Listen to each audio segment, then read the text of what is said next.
En arrivant hier à la Maison-Blanche, le général McChrystal savait ce qui l'attendait. Après une demi-heure d'entretien, il quitte la présidence. 3 heures plus tard, Barack Obama annonce la sanction lors d'une conférence de presse. J'ai accepté aujourd'hui la démission du général Stanley McChrystal en tant que commandant en chef des troupes alliées en Afghanistan. Je l'ai fait avec regret, mais aussi avec la certitude que c'était la bonne décision à prendre pour notre mission en Afghanistan, pour nos militaires et pour notre pays. Le général McChrystal était l'artisan de la nouvelle stratégie américaine en Afghanistan depuis 1 an.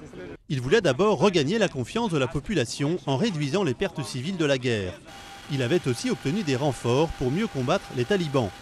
Une stratégie qui commençait à porter ses fruits et qui a été saluée par le président afghan Hamid Karzai via son porte-parole. Le président considère que le général Stanley McChrystal a été un bon partenaire du gouvernement et du peuple afghan. Mais le général McChrystal a payé pour son franc-parler. Dans un article publié lundi, il a osé critiquer le président et son administration. J'estime que c'est la bonne décision à prendre pour notre sécurité nationale. La conduite dont il a fait preuve dans l'article récemment publié n'est pas digne d'un général. Cela affaiblit le contrôle des militaires par les civils, qui est au cœur de notre système démocratique.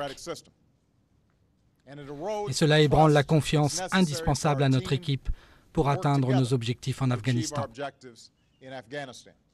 C'est le général David Petraeus, actuellement commandant des forces américaines en Irak et en Afghanistan, qui remplace le général McChrystal. Il devrait poursuivre la même stratégie sur le terrain.